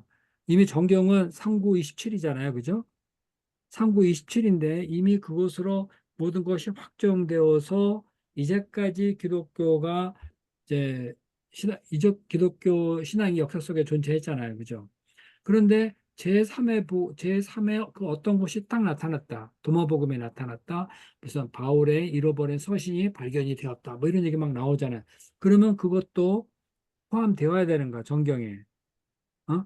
사도 바울의 편지를 보니까 상당히 그거 뭐 1900년 초에 발견됐다. 예를 들 때, 20세기가 시작될 때 발견되었다 할 때, 상당히 그 내용이 있고 좋아요. 신앙에 도움이 돼. 도마복음도 이렇게 콥토로 발견됐지만은, 이거, 그 예수님에 대해서 생각해 볼 만해. 그런데 이것을 넣을 수 있느냐? 넣을 수 있어요? 없어요? 그래요. 목사님들 생각은 어때? 넣어야 돼, 말아야 돼? 그 사도 바울의 서신이라고 하면은 저 오차 복음 전도 그걸 이야기합니까? 로마에서 스페인까지. 네. 그거는 아, 뭐, 네, 뭐 고린도서도 보면은 내가 이전에 너희들에게 편지를 했는데 뭐 하면서 좀 그런 얘기도 나와요. 근데 그 이전 뭐, 편지는 정경에 포함되어 있지 않았거든요. 그것이 분실되었는지 아니면은 정경에 포함될 만하지 않았는지 여하간 건 포함되지가 않았어요. 사도 바울의 그 음, 편지인데. 근데 이런 거를 우리 잘 생각해야 돼요.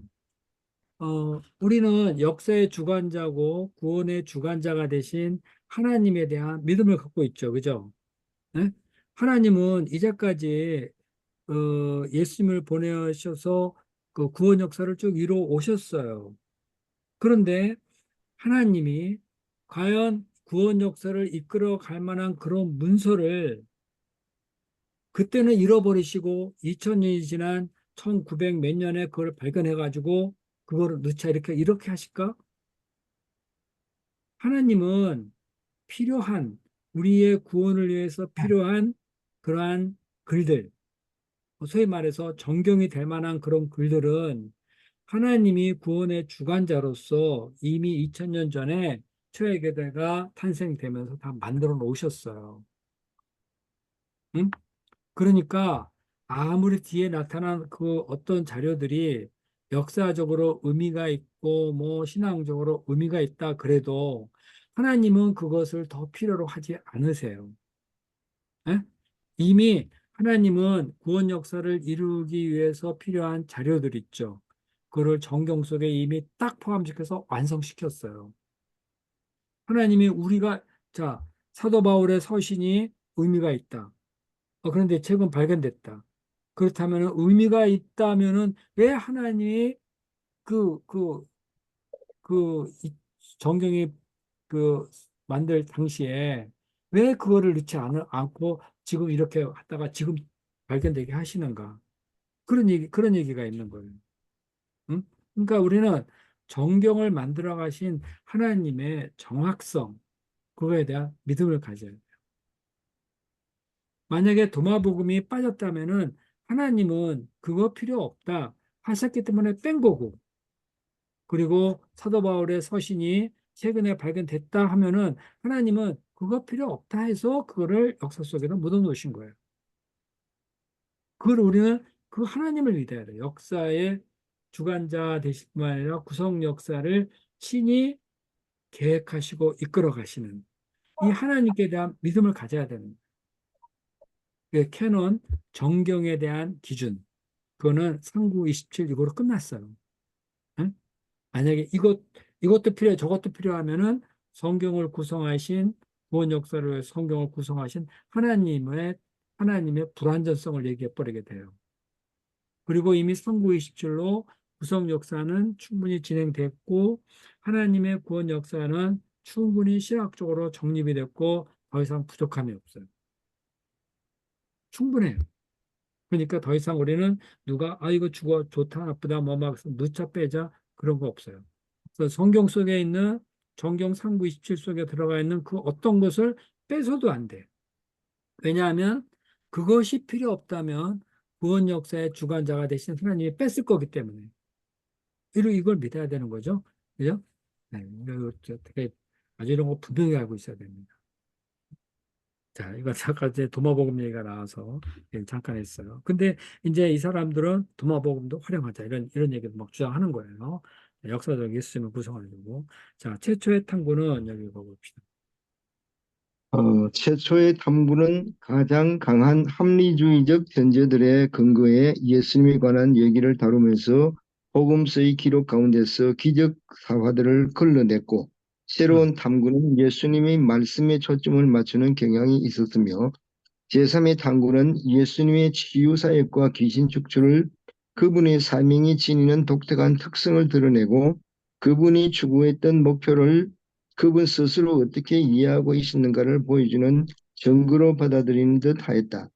제3의 탐구에 속하는 일부 학자들은 예수님의 유대적 특성을 강조하지만 샌더스, 게자, 베르메스, 다른 학자들은 예수님의 가르침과 사역이 지니는 가장 확실한 특징을 유대주의 밖에서, 즉 그리스, 로마 세계의 견유주의적 전통에서 발견할 수 있다고 주장한다. 도미닉 크로산, 버튼 팩, 제3의 탐구에 기여한 학자들은 몇 사람 소개하면 다음과 같다. 네. 그러니까 그 첫 번째 최초의 탐구, 그거 이제 얘기한 대로 합리주의적 근거에 기초해서 기적 사화를 다 걸러내는 거. 이거 첫 탐구죠. 그러니까 새 탐구, 새로운 탐구라고 여기 그러는데 말씀과 역사의 연관성을 맺어보려고 상당히 집중하는 그런 거였는데 제3의 탐구는 이것도 아니 저것도 아니고 하여튼 뭔가 새롭게 탐구해 보는 거예요. 이렇게 탐구해 보는 거를 말합니다. 그래서 여기는 뭐 예수님의 치유 사역 귀신 축출을 그분의 사명을 가지고 있는 독특한 특성을 드러낸다 그러는데 예수님이 이런 일을 왜 했을까? 이분이 이렇게 귀신을 쫓고 병을 고치면서 추구했던 목표가 뭐지? 이러면서 예수님을 그 안에서 이해하려고 하는 거예요. 이것도 전혀 또 다른 관점이죠, 그죠? 왜 귀신 쫓고 이렇게 치료를 무료로 해주고 그랬지? 뭐 이런 식으로 나가는 거예요. 아니, 이거 전혀 다른 탐구예요. 그래서 나름대로 역사 속에 예수님을 이해해 보려고 하는 노력이죠. 제3의 탐구에 속하는 일부학자 아래에서 그 다섯 번째 줄 보면은 네 번째 줄이죠. 어떤 사람은 역사적 예수님을 안다고 제3의 탐구를 하는데 예수님의 유대적 특성을 강조해요. 예수님은 유대인으로서 뭐 어쩌고 저쩌고 어디서 살았고 당시에 뭐 환경이 어땠고 뭐 이런 얘기를 쭉 나오는 거예요. 그러면서 예수님을 알려고 하는 거고. 다른 학자들은 예수님의 가르침과 사역이 지니는 특별한 특징을 유대주의 밖에서 오늘 자꾸 예수님에 대해서 연구를 하는데 예수님의 가르침과 그것을 유대주의 안에서 해보려고 해서 이해해 보려는 사람이 있는가 하면은 예수님의 그 가르침을 뭔가 좀 다르잖아. 보통 유대교와 싸우고 막 이런단 말이야. 그러니까 예수님의 그 가르침을 유대교 바깥에서 이해해 보려고 하는 그런 시도도 있었다. 이런 얘기입니다, 지금. 그러니까 확실히 제3의 탐구죠. 옛 탐구하고 새 탐구하고 달라요. 자, 그런 거에 대한 이해를 이제 몇 사람 소개해 보겠다 이렇게 얘기를 하고 있어요. 거기 보면 그리스 로마 세계의 견유적 전통 속에서 발견되어질 수 있다. 뭐 유대주의, 그러니까 아까 제3의 탐구에서 유대주의 밖에서 연구한다 그랬는데, 그러면 유대주의 밖에 뭐가 어떤 영향을 받았을까 예수님이? 그러니까 그리스 로마 세계의 견유주의적 전통 이거를 생각하면서 예수님의 행적을 쫙 해석하려고 그러는 거예요. 그러니까 견유주의적이라는 거 알죠? 그 뭐야? 그 자연과 일치된 삶을 살려고 하는 견유주의 철학 그러면 왜 디오게네스잖아요. 예? 통속의 디오게네스 뭐 그런 얘기하는데 자연 있는 그대로 받아들이면서 해보려고 하는 그런 사람들이죠. 그 뒤에 쭉 한마디 더 나와요. 자, 그럼 제3의 탐구에 기여한 학자들에 대해서 좀 보죠. 자, 1 봅시다. 1. 존 도미닉 크로산은 예수님이 당시 사회의 권력 구조에 반발심을 느낀 가난한 유대인 농부이셨다고 주장했다. 음. 프로사는 역사적 예수와 예수 혁명적 전기에서 예수님이 죄인들과 사회적 소외자들과 식탁의 교제를 나눔으로써 당시 사회 인습을 깨뜨리셨다고 역설했다. 네, 이거는 그냥 마치 그 마르크스주의자들이 예수님 해석하는 그런 식이죠, 그죠? 이게 제3의 탐구예요, 이게. 응? 나름대로 특이하게 해요. 예수님은 가난한 농부셨다. 그러기 때문에 그렇게 소외감을 느끼고 그 버림받는 이런 사람들과 식사하고 교제하고 이랬다. 그래서 당시 사회 인습을 깨뜨리려고 했다. 이런 거예요. 그 다음 줄 한번 읽어보죠. 작은 글씨로 된 거요. 역사적 예수는 농부 출신의 유대적 견유주의자이셨다. 음. 그분의 시골 마을은 세포리스와 같은 그리스 로마의 도시에 근접해 있었기 때문에 견유학파를 직접 알고 경험했을 가능성이 충분하다. 그러나 예수님의 사역은 남부 갈릴리의 농장과 마을에서 이루어졌다. 음. 예수님이 암암리에 사용하셨던 전략은 거저 베푸는 치유와 공동 식사로 그분의 추종자들은 그것이 무슨 의미인지를 분명하게 의식했다.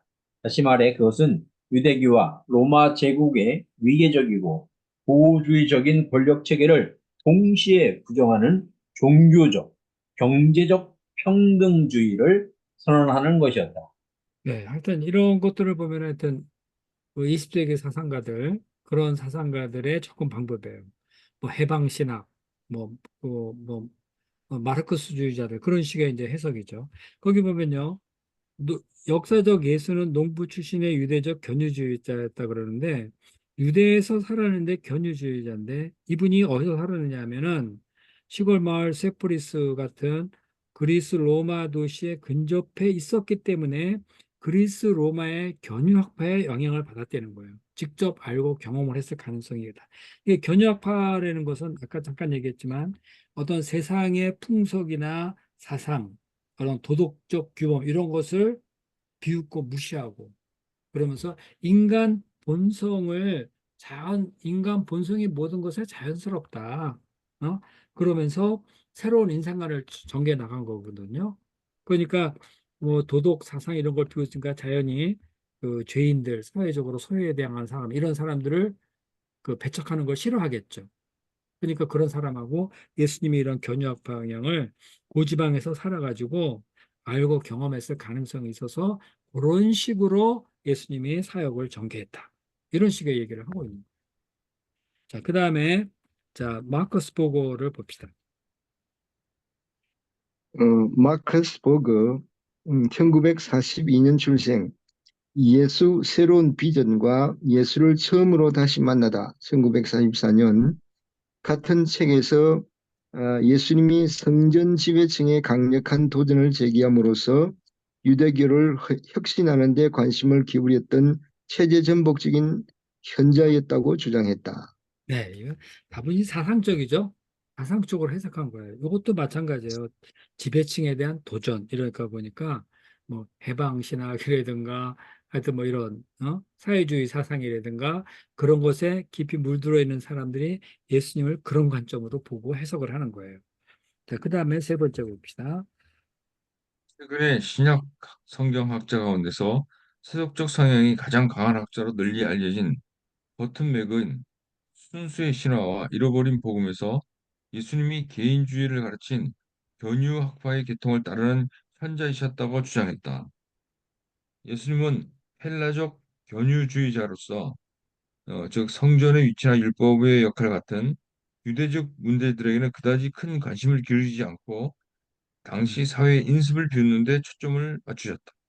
네, 그 유대적 문제에 그렇게 많이 관심 기울이지 않고 그 관심을 기울였다면 체제를 전복하고 막 이래야 되는데 그 관심 기울이지 않고 당시 사회가 막 그 죄인을 비웃고 뭐 막 그러는 거 있잖아요. 복음서 보면은 그안 좋은 사회적 인습을 비웃는데 비웃었다 예수님이. 네, 이분은 헬라적 견유주의자와 같은 사람이다. 견유주의의 현자다 이런 식으로 얘기를 해나간 거예요. 그러니까 완전히 새롭게 연구한 거예요. 제3의 탐구예요. 그야말로. 자, 근데 이제 복음서에 보면은 이제 예수님이 이렇게 말씀하셨잖아요. 율법과 선지자는 세례요한까지고 그 후는 복음이 전파되고 하나님 나라가 전파되고 이제 그 하나님 나라는 세례요한 이후로는 그리고 침노하는 자의 것이다. 이렇게 말씀을 하셨잖아요. 네. 그러니까 이제 어, 물론 이제 학자들이니까 여러 가지 이제 그 견해에서 이제 이렇게 학문적으로 다룰 수가 있다고 봅니다. 그리고 이제 모든 성경은 하나님의 감동하심으로 쓰여졌다. 이제 이런 성경에는 분명히 말씀을 하고 그래서 이제 방금 이 학자들의 견해 우리가 이제 그 말씀하신 대로 성경 선생이 되려고 하면은 좀 이런 그 이제 세상 학문에서 어떻게 다루는가 또 이 사람들이 어떻게 이제 해석을 하는가 이런 것도 이제 목자들이 알아야 된다. 이제 그거는 맞는 말씀 같아요. 그런데 네, 너무 그러니까 네, 예, 음, 그러니까 이런 얘기하는 사람은 자기가 갖고 있는 사상이 있는 거예요. 예, 자기가 갖고 있는 사상을 기준으로 해서 모든 것을 이렇게 보고 해석하고 좀 안 맞는다 싶으면은 다르게 해석을 해서 끼워 맞춰서 끌어와가지고 이렇게 합리화시키고 뭐 그런 식이죠. 그런데 이런 것을 굳이 얘기하는 이유는 제3의 탐구하면은 보통 정통적인 그러한 그 예수님에 대한 탐구 있잖아요. 우리가 배우는 그 예수님 그거와는 달리 또 다른 각도에서 예수님을 생각해 본다는 거예요. 그래서 제3의 탐구. 예수님은 견우주의자였다. 뭐 이런 얘기. 우리가 그런 거, 그런데 한참 유행했었죠. 예수님은 그 CU. 석가 제자였다.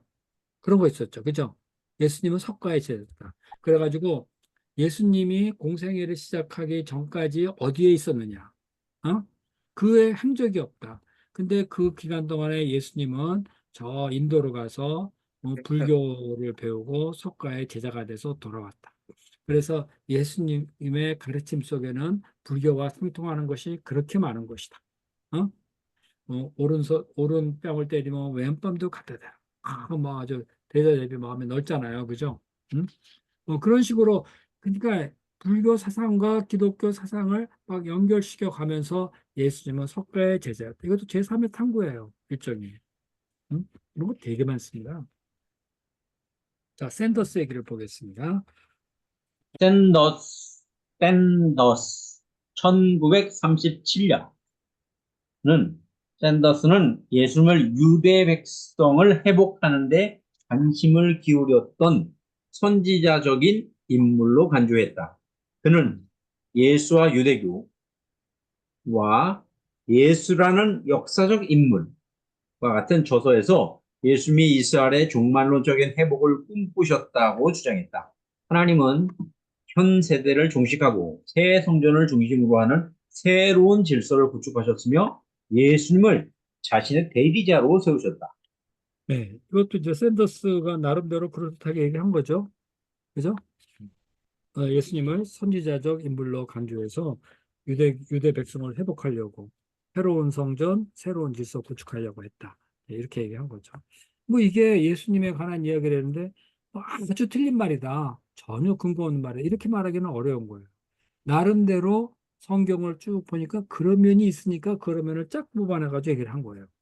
그러나 이제 전체적인 흐름과 맥에서는 그게 과연 그럴까? 이런 이제 생각을 하게 되는 거죠, 우리가. 자, 톰 나이트 얘기해 봅시다. 톰 라이트는 제3의 탐구라는 용어를 도입한 학자로 널리 알려져 있다. 라이트는 학문을 통한 합리적인 발견, 특히 예수님의 유대적 배경에 관한 사실들을 받아들이는 것과 초기 기독교 공동체 안에서 이루어진 예수님에 관한 해석과 영속성을 유지하는 것을 균형 있게 조화시키는 것에 관심을 기울였다. 톰 나이트는 오늘날에도 저 책을 하도 많이 써가지고 서점에 보면 톰 나이트 책이 무지하게 많아요. 저도 몇 권이나 있어요. 지금 저는 저도 보험서 주석 톰라이트 그 모든 보험서 다 톰라이트 거 이거 뭐더라? 그 에브리 모든 사람 위한 성경 주석 그거 보고 있는데 네. 네, 톰 나이트 그 나는 뭐지? 그 자연신학과 종말론 그 책 지금 읽고 있어. 톰 나이트가 쓴 거. 그러니까 저번에 로마서 그 강의할 때도 톰 라이트 거를 많이 참조를 했어요. 근데 이 톰 라이트가 상당히 나름대로 오늘날 우리 시대에 뛰어난 학자고요. 이 사람 쓴 글은 재미가 있고요. 그리고 우리 기존의 정통 신학과도 그렇게 어긋나지가 않아요. 단 하나 이제 톰 라이트의 세관점, 어?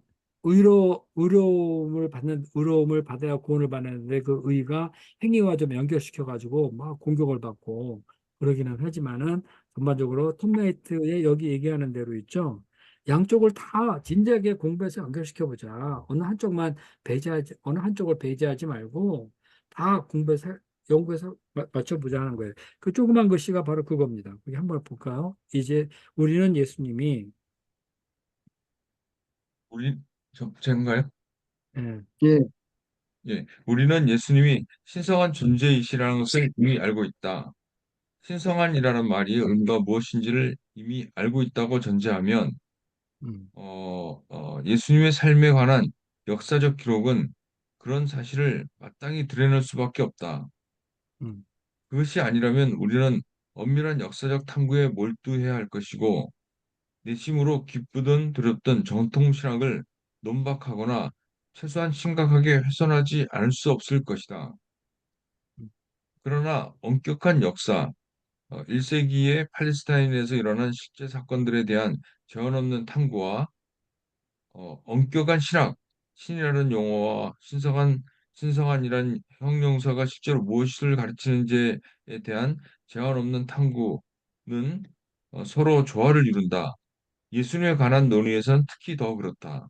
네, 그러니까 우리가 그 예수님에 관한 역사 탐구, 당시 팔레스타인에서는 실제 어떤 일이 있었는가에 대해서 제한 없이 막 탐구를 하고, 그리고 예수님에 관한 그 신학적 그런 얘기 있잖아요. 예수님이 신성한 존재는 분명해. 신성한 존재인데 신성한 존재를 우리가 신학적으로 어떻게 이해할 것이냐. 이것도 끊임없이 탐구해. 탐구할 거 다 탐구하면서 그 다음에 서로 조화를 이루어 보자 하는 것이 톰 라이트의 주장이에요. 그러니까 어느 한쪽은 뭐 잘못됐고 어느 한쪽은 잘 뭐 맞고 그런 거 하지 말고 충분히 양쪽을 다 탐구해 보자. 그러면서 조화를 만들어 가보자. 이런 식의 이제 주장이 톰라이트의 주장이었어요. 자, 그 다음에 이제 그 결론 부분에 해당되는 말인데요. 읽어볼까요? 읽어보면 될 것 같습니다. 제3의 탐구에 대한 결론이에요. 자, 안경선 제 목사님. 삶의 탐구의 몇몇 대표자들을 간단히 분석한 지금까지의 논의를 살펴보면 몇 가지 공통된 주제에도 불구하고 전체적으로 일관된 신학적 또는 역사적 요점이 존재하지 않는 것이 분명해 보인다. 예수님을 유대적 배경에서 볼 것인지 헬라적 배경에서 볼 것인지에 관한 문제, 유대의 율법과 종교 제도에 관한 그분의 태도, 이스라엘의 미래에 대한 그분의 견해, 그런 미래에 관련해 예수님이 차지하는 개인적인 의미 등에 관해 상당한 이견이 존재한다. 그러나 이 용어는 그런 분명한 약점에도 불구하고 최소한 어느 정도는 용인되어 사용되었고 이 중요한 주제에 관한 학문적 논의의 필수 요소로 남게 될 가능성이 높다. 네. 지금 이런 주장들은 어때요? 일관된 신학적, 역사적 요점이 없는 거죠.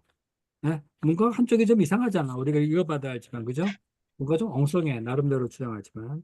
그러나 학문적 논의에 어떤 학문적 논의가 필요한 요소, 이런 거는 좀 가지고 있다. 그런 얘기를 했어요. 자, 그 다음 봅시다. 제3의 탐구. 뭐, 의 탐구 결과를. 제3의 탐구의 결과를 평가하기는 아직 이르지만 이 최근의 학문 운동의 복음서를 본질적으로 신뢰할 수 있는 역사 문서, 곧 당대의 지성적 상황을 배경으로 나사렛 예수를 부각시킨 역사 자료로 받아들이려는 경향을 대변하고 있는 것은 분명하다. 구체적으로 말해 제3의 탐구는 나사렛 예수를 하나님 나라의 선포자로 곧 스스로를 하나님의 기름 부음을 받아 이스라엘을 다스리는 통치자로 이해했던 인물로 간주하는 경향이 있다. 따라서 이 문제에 관한 이전의 접근 방식들의 가설들과 방법론, 특히 의심의 여지가 많은 역사 실증주의의 신념을 반영하고 있는 것으로 간주되는 예수 세미나는 이 범주에 포함되지 않는다. 네. 하여튼, 복음서 최근에 이런 그 제3의 운동, 뭐 탐구 운동 이런 것이 복음서를 그러니까 복음서를 본질적으로 실세하는 역사 문서 뭐 이런 것으로 좀 받아들이려고 하는 건 사실이에요. 역사 자료로 받아들이려는 경향이 있어요. 그러나 복음서는 역사 자료이기에는 너무나 신학적으로 구성되어 있다 그랬죠.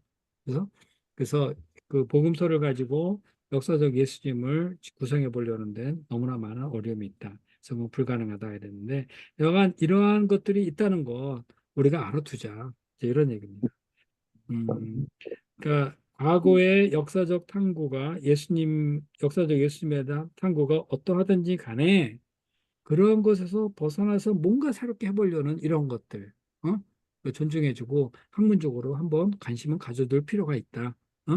그런 얘기를 하는 겁니다. 예, 맞습니다. 저는 이제 이거 보면서 사도 바울을 많이 생각하는데요. 사도 바울은 정말 그 당대에 어디 내놔도 둘째 가라면 서러워할 그런 인물이었지 않습니까?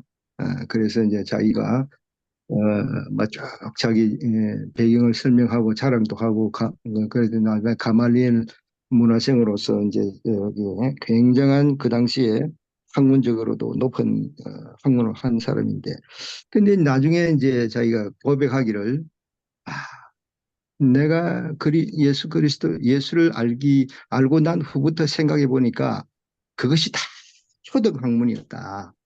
그래서 나는 예수를 더 알기 위해서 이것을 버린다. 이렇게 이제 고백을 했지 않습니까?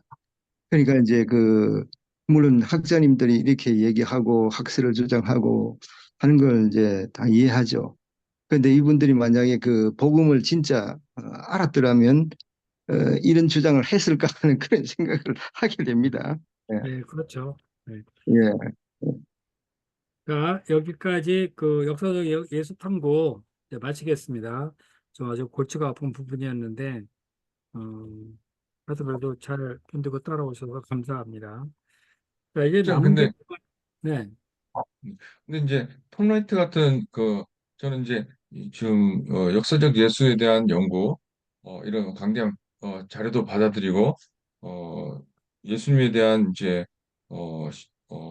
스리그마들을 중요시하는 새로운 탐구의 이런 연구도 있잖아요. 이런 특히 이제 톰라이트의 복음서 모든 사람을 위한 복음서 해설 같은 거 읽어보면 어, 그 역사적 예수에 관한 깊은 연구를 통해서 예수님에 대한 어, 이해가 뭐랄까 오히려 더 풍성하고 깊고 이런 게 있어서 예수님 이런데도 불구하고 예수님께서 이렇게 하나님께 충성하고 또 하는 나라를 위해서 이런 면이 있으니까 새로운 걸 많이 발견하거든요. 네, 그런 책을 그렇죠. 보고 그렇기 네, 때문에 지금 이런 제3의 탐구 그래서 뭐 각자의 어떤 톰라이트는 아까도 약간 저기 그 펠라기안주의적인 요소를 했네. 그 목사님이 얘기한데 이신칭에 대해서 조금 어 문제가 있다 그러냐. 그렇지만 다른 부분에 대해서 읽어보면 참 통찰력도 많이 있고 읽으면 은혜가 많이 되더라고요. 저는 네, 그 그래요. 톰레이트 예. 책 많이 읽으면 좋아요. 아, 톰레이트는 예. 공부를 상당히 많이 한 예. 사람이고요. 아까 얘기한 대로 모든 자료를 제한 없이 연구하자 뭐 그랬잖아요. 그런 만큼 이분이 또 예수님에 대해서 연구해서 예수님에 관한 슬적에 이가 보기에 이 사람은 제대로 된 사람 같아요. 네. 신학적 견해가 약간 들린 점이 있지만 예수님에 대한 이해가 상당히 깊고 풍성하다. 이렇게 생각이 되고요. 그리고 뭐 사람들이 헷갈려하는 그런 부분들에 대해서도 아주 분명하게 얘기를 하고 있고요. 독자들이 무지하게 많아요. 그래서. 저는 개인적으로 오늘 말씀 보고 좀 책에서 좀 머리는 좀 아팠지만, 음, 그래도 권토 보름감이라는 인물에 대해서 다른 음. 사람은 모르겠고, 이게 이제 그 하나님의 만남에 관련해서 이렇게 딱 네. 그걸 이제 처음으로 이렇게 제시한 거잖아요. 그리고 그렇죠. 저희는 아주 당연한 듯이 인격적으로 하나님을 만나야 된다. 음, 만남에 필요하다. 그렇게 음. 성경을 가르치고 그렇게 배워왔고, 그 사실은 성경에는 없는 얘기잖아요. 음. 그 만남이라는 자체가 뭐, 저기 자체는 없는 거잖아요. 그걸 가지고 이렇게 끌어내서 일반 대중이 그리고 일반 크리스천들이 그것을 사용하고 있다는 것 자체를 보면 야, 신학자들이 이런 역할을 하고 있는 거구나. 음, 네. 맞아요. 개인적으로는. 네. 예. 그래서 신학자들이 되게 중요한 거예요. 음, 우리는 그냥 바쁘잖아. 뭐 이제 저기 목자님들 직장 다니느라고 바쁘고, 또 애 키우느라고 바쁘고, 반찬하느라고 바쁘고, 또 나는 나대로 또 막 또 내가 섬겨야 되는 역사가 있고 바쁘고, 그러니까 이런 성경을 보다도 충분히 우리 삶 속에서 어떻게 적용할 것이 이해하고 적용할 것인가 충분히 우리는 못하죠. 그러나 전문 신학자들을 하나님이 세우셔서 연구하게 하고, 그것이 오늘날 우리에게 어떤 의미를 주고 어떤 이 예수님이 왜 이런 말씀을 하셨는가를 이해시키면서 우리가 예수님 앞에 다가가게 하고, 그러니까 신학자 역할은 무지하게 중요한 거예요. 예? 하나님이 우리에게 전해주고자 하시는 그 말씀 있죠. 그거를 다 연구해서 우리가 풍성히 먹도록 하고, 하나님이 우리에게 다가올 수 있는 길을 열어주시고, 우리가 하나님께 갈 수 있는 길을 만들어주고 문을 만들어주고, 그런 역할을 하는 사람들이에요. 그러니까 하나님께서 각 다방면에 있어서 자기 종들을 많이 세우시죠. 예? 각 분야, 뭐 직장, 뭐 가정, 학교, 뭐 어디든지요. 선교사, 또 사역하는 종들, 신학자들, 뭐 별 사람들 다 있잖아요. 다 필요한 거거든요. 어느 것도 간단히 볼 문제가 없어요.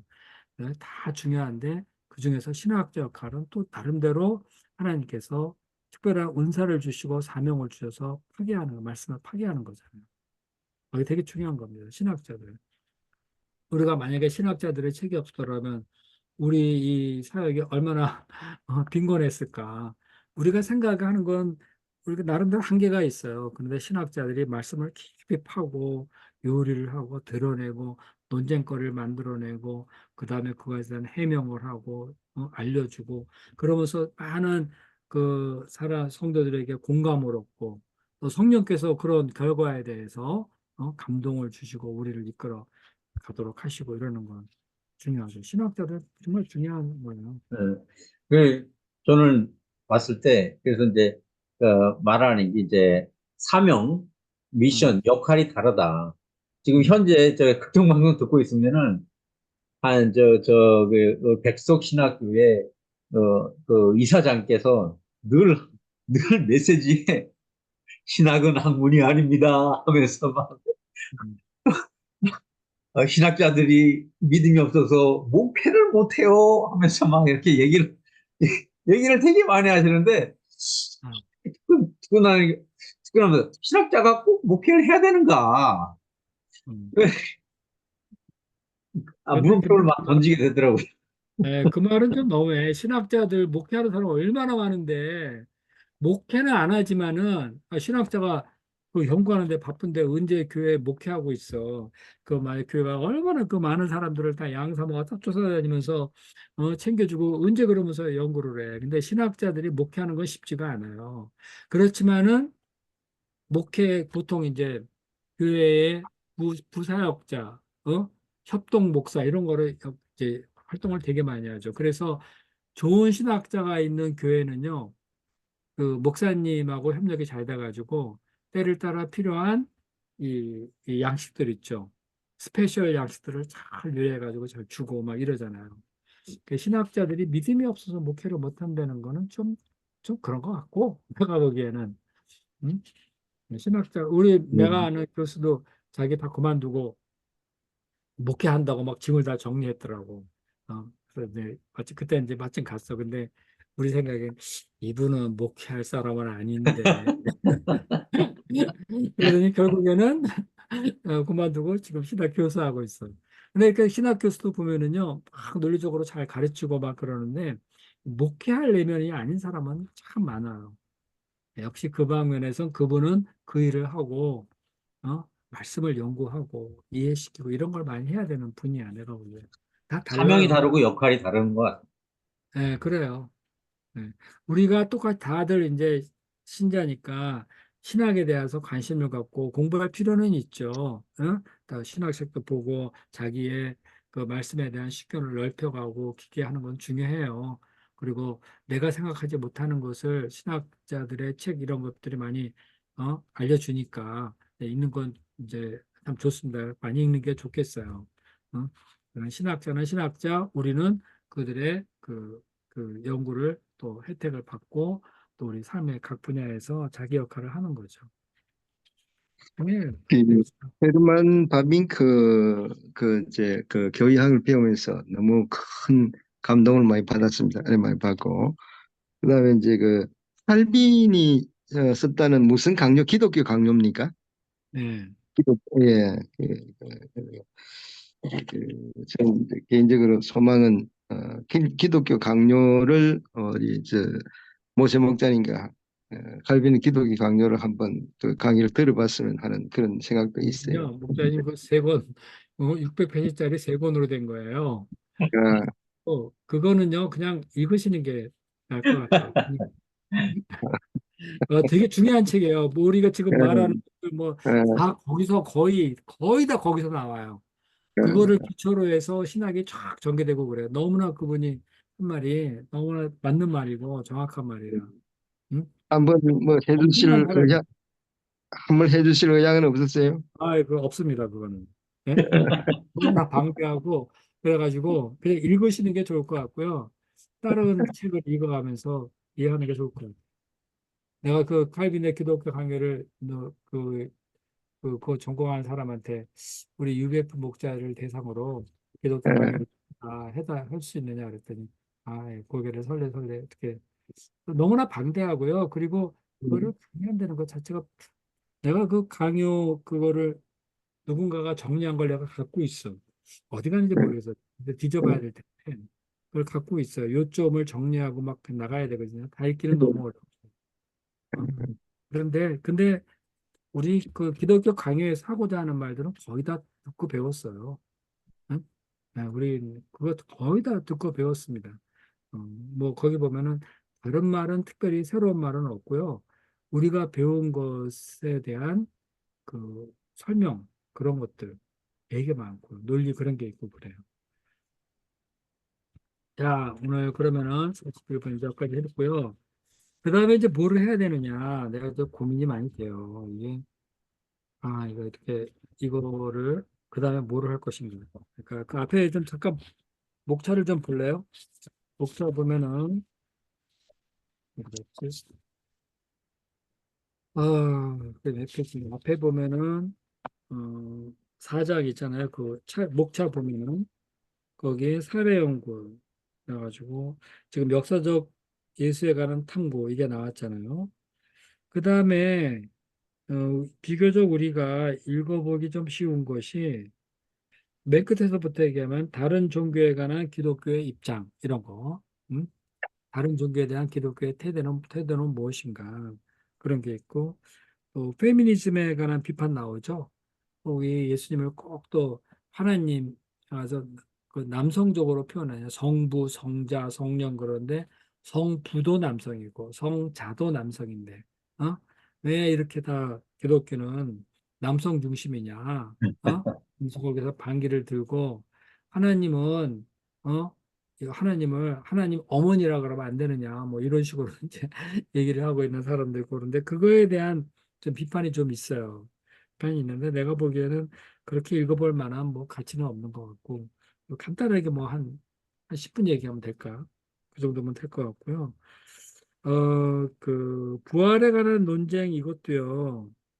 뭐 뭐 기절설, 뭐 도둑 맞았다. 뭐 부활설, 뭐 마음의 부활, 뭐 이런 식의 그 우리가 흔히 들은 그런 얘기들이 꽤 많이 있어요. 내가 생각해 공부하기 좋은 거는 그 20세기 교회론 4.5 있죠? 20세기 교회론 요거하고 자연신학의 신학과 믿음의 합리성, 그다음에 다른 종교에 대한 기독교 입장 이 정도 하면은 좋지 않을까 그런 생각이 듭니다. 그렇게 하고 이 책을 마치면 좋겠어요.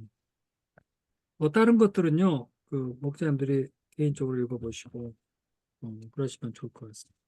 그 구원의 근거 본질, 제가 골치 아프게 헷갈리게 되는 그런 공부할 필요는 없을 것 같습니다. 삼위일체 교리도 뭐 우리 그냥 아는 대로 있으면 될 것 같고요. 우리가 이거 그 20세기 삼위일체 교리 논쟁까지 들어갈 필요는 없을 것 같습니다. 이거는.